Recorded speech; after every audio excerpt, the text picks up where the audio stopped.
आदाब नाजरीन, मैं हूँ नासिर केशा और आप जुड़ चुके हैं नासिर केशा ऑफिशियल के साथ। और आज हम एक इम्पॉर्टेंट मौजू पर बात करने के लिए आए हैं आप सभी के सामने।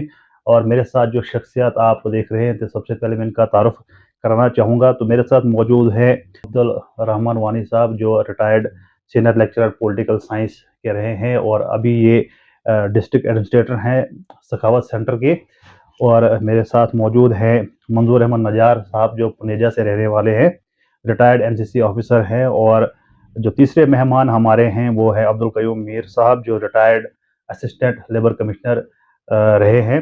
तो आज का जो हमारा मौजू रहेगा वो ये है कि भद्रवाह माजी, हाल और मुस्तकबिल। तो नाजरीन, आप सभी को बखूबी इल्म है कि भद्रवाह एक ज़माने में जो है केरला से इसकी तुलना की जाती थी। यहाँ पर जो है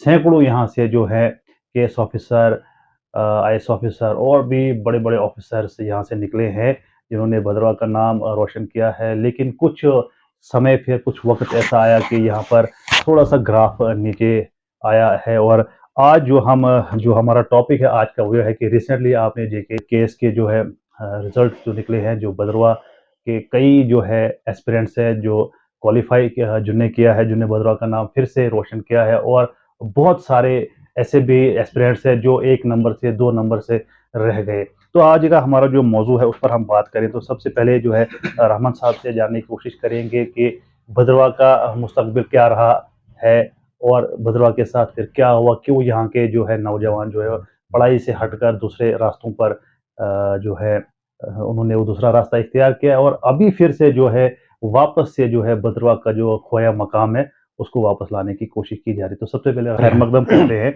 आप बताइए हमें कि आप एक टीचर रहे हैं, उस्ताद रहे हैं, आपने पूरी अच्छी तरह से जाना है इस इलाके को।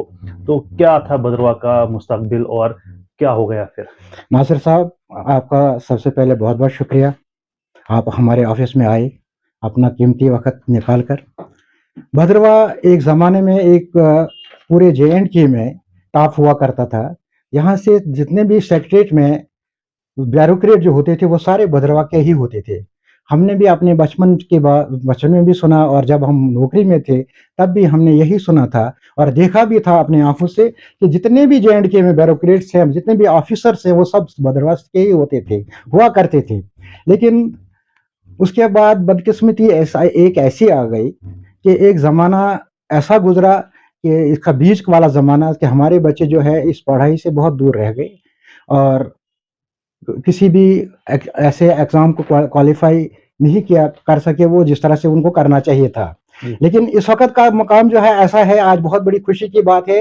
ये उन पेरेंट्स की खुशी नहीं है, बल्कि हम जितने भी भद्रवाह निवासी हैं, जितने भी भद्रवाह के रहने वाले हैं, ये हमारी खुशी है कि आज जितने भी हम बच्चे यहाँ से आए, 8-10 बच्चे जो केस क्वालिफ़ाई कर दिया बच्चों ने, वो उन्होंने भद्रवाह का फिर नाम वो रोशन कर दिया।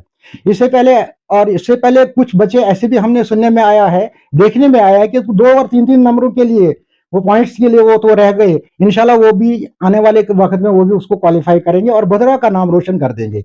और बहुत बड़ी खुशी की बात है, बहुत बड़ी खुशी की बात यह है कि इस वक्त भद्रवाह में बहुत सारे बच्चे जो हैं, 8-10 बच्चे बहुत काफी वक़्त रखता है, काफी कीमत होती है उनकी कि जो इस वक्त हमारे वो ब्यूरोक्रेट बनेंगे, कुर्सियों पे बैठेंगे, बड़े-बड़े ओहदों पे बैठेंगे और भद्रवाह को फिर वही उसी तरक्की पे लाएंगे जिस तरह से पहले था। ऐसे जैसे कि आपने पहले फरमाया, भद्रवाह को केरला कहा जाता था, वो केरला इस वक्त भी बेशक कोई बात नहीं है, वो केरला फिर बन सकता है। और अगर बच्चे यहाँ पर मेहनत करेंगे और वालिदैन का सबसे ज्यादा इसमें ज्यादा रोल है। अगर वालिदैन अपने बच्चों की तरफ तवज्जो देंगे तो बच्चा ये भद्रवाह फिर केरला बनेगा। मेहनत करें, इंशाल्लाह हम उसी मकाम पे फिर पहुंचेंगे जहां पे हम पहले थे, क्योंकि ये हिस्ट्री रिपीट हो जाती है, ऑटोमेटिकली हिस्ट्री रिपीट इटसेल्फ। ये हम फिर वो ब्यूरोक्रेट बन जाएंगे, हमारा दबदबा फिर वैसा ही रहेगा पूरे जे.एंड.के में। तो क्योंकि हमारी जमीन जो है बहुत बड़ी जरखेज है, इसको थोड़ी सी नमी की जरूरत है, तो इंशाल्लाह फिर हम उसी मकाम पे पहुंच जाएंगे। इसके अलावा इससे पहले भी एक बच्चा जो है हमारे सगाल से वो निकला है,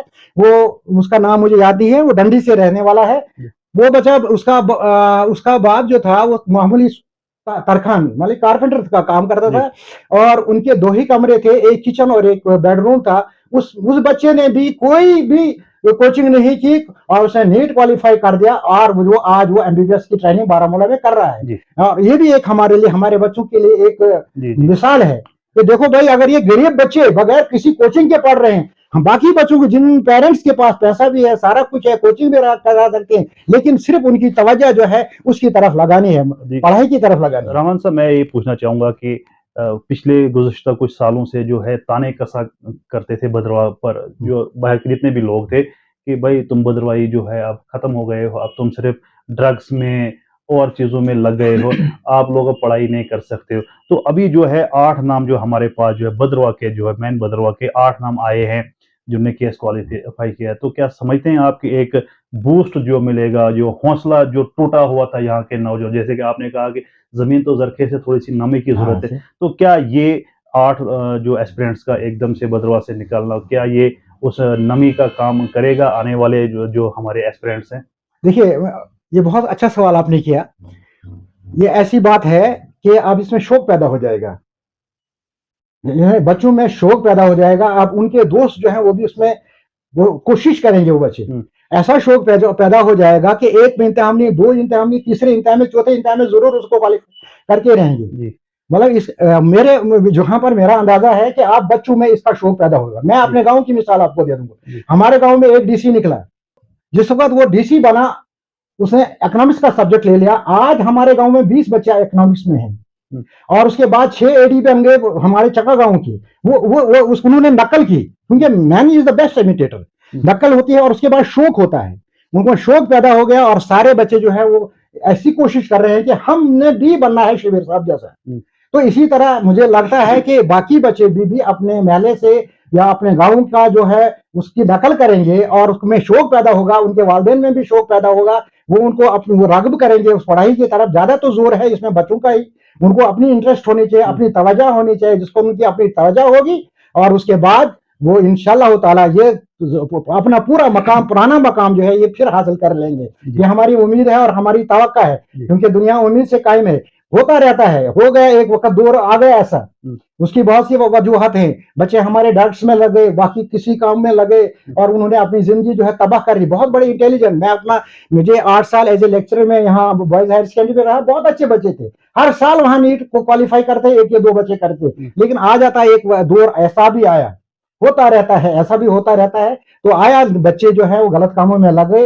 उनमें ज्यादा कसूरवार जो है मेरे हिसाब से वो उनके वालिदैन ही थे, जिन्होंने उनको उनकी तरह तवज्जो नहीं दी, उनको बेताशा पैसा दे दिया, हुँ, जो उन्होंने गलत काम किया, गलत काम की तरफ राग हुए। इस वक्त जो है, इस वक्त पूरे भद्रवाह में इस वक्त एक माहौल बन चुका है कि जी, हर एक चाहता है कि हम भी क्या केएस ऑफिसर बने और हम भी शिविर साहब जैसे बने। जी। तो 8 नाम जो है, मैं अपने नाज़रीन को बताना चाहूँ कि 8 नाम जो हमारे पास अभी तक आए हैं, जो भद्रवाह के रहने वाले, उनमें जो है आतिफ़ अरबाब जो है, सनाफ जावेद खतीब जिन्होंने केस क्वालीफाई किया, उसके अलावा जो है सहरिश जो है, डॉक्टर ऑफ अब्दुल रशीद शेख, तीसरा नाम ये आ रहा है अफ़शान सनाफ तसद्दुक शेख, चौथा नाम आ रहा है असगर जो किला महला के रहने वाले हैं।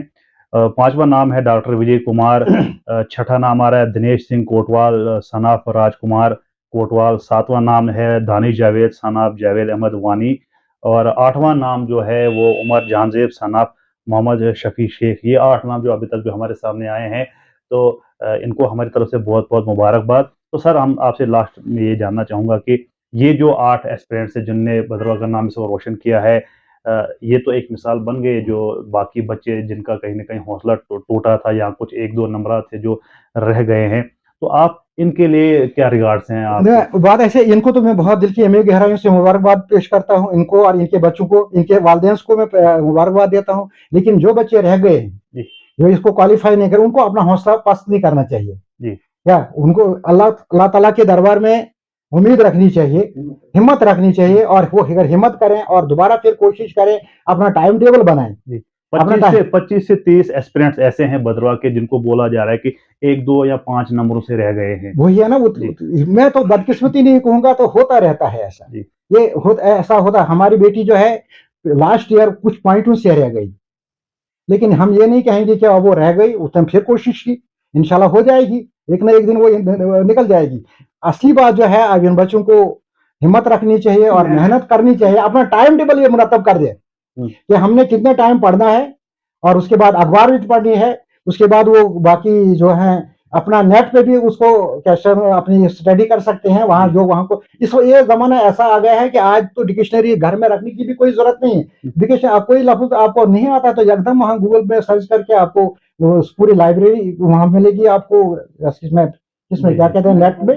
तो लिहाजा मेहनत बहुत जरूरी है, क्योंकि अल्लाह ताला जो है हर इंसान को मेहनत का फल जरूर देता है। वो कभी आज तक रायगा नहीं हुआ है किसी का फल। जितने बच्चे रह गए, मेरी उनसे गुजारिश है, एक बहस उस्ताद के, मैं उनसे ये गुजारिश करता हूं कि आप मेहनत करो, इंशाल्लाह अपनी मेहनत जारी रखो, इंशाल्लाह आप जरूर कामयाब हो जाओगे और हमारे भद्रवा का नाम रोशन करेंगे और अपने इलाके का नाम रोशन करेंगे, पूरे गांव का नाम रोशन करेंगे, पूरे मोहल्ले का नाम रोशन करेंगे। ये तो बहुत बड़ी खुशी है। चलिए, उम्मीद है कि जो एस्पिरेंट्स हाँ, इसके बाद में मैं आपसे अर्ज करना चाहता हूँ कि इसमें बहुत सारे बच्चे ऐसे भी हैं, गरीब घरानों से ताल्लुक रखते हैं कि जिनके पास सोर्स ऑफ इनकम कुछ नहीं होती है। तो मैं आपको बस्ते डिस्ट्रिक्ट एडमिनिस्ट्रेटिव स्कॉलर सेंटर उन बच्चों से ये गुजारिश करना चाहता हूँ कि अगर उनको किसी चीज की जरूरत हो, किताबों की जरूरत हो, हमारे पास वो रुजू करें, हमारे पास आए और हम इंशाअल्लाह ताला उनकी मदद करेंगे। जितनी हमारी हुस्सियत होगी उस हुस्सियत से उनकी मदद करेंगे और हम ये चाहेंगे वो बच्चे भी बन जाए। चलिए, बहुत बहुत शुक्रिया हमारे साथ बात करने के लिए। तो ये थे हमारे साथ जो खास मेहमान थे, अब्दुर्रहमान वानी साहब, और उनके हमारा जो मेहमान थे उनका हम बहुत बहुत शुक्रिया करते हैं अपना कीमती वक्त देने के लिए। और जो है खुशी की बात है कि भद्रवा से कम 8 जो एस्पिरेंट्स उनका नाम आया जिनने केस क्वालिफाई किया है, जिनने भद्रवा का नाम एक बार फिर से जो लॉस्ट ग्लोरी थी भद्रवा की उसको फिर से रिवाइव करने की कोशिश की है। और एक मुबारक की बात है कि जिस भद्रवा को आए दिनों ये तंज किया जाता था, ताने दिए जाते थे कि यहाँ पे ऐसा है वैसा है, बच्चे ड्रग्स करते हैं, ये करते हैं, लेकिन ये एक उन लोगों के लिए जवाब है कि भद्रवा के लोग जो है अगरचे कुछ भटक गए हैं, लेकिन बहुत सा तबका ऐसा भी है यहाँ के स्टूडेंट्स का जो अपना पूरा 110% देते हैं ईमानदारी के साथ, मेहनत के साथ। और उसका नतीजा ये है कि 8 जो है एस्पिरेंट्स यहाँ से निकले और 20-25 ऐसे एस्पिरेंट्स थे जो 1-2 नंबर से रह गए। और उम्मीद है कि आने वाले वक्त में वो भी कामयाब हो जाएंगे। और जो नए एस्पिरेंट्स हैं उनके लिए भी बहुत बहुत शुभकामनाएं हमारी तरफ से। उम्मीद है कि वो भी जो है ऐसे ऐसे एग्जाम क्वालिफाई करें। इसके अलावा बहुत सारे एग्जाम होते हैं जिसमें इंटरेस्ट है।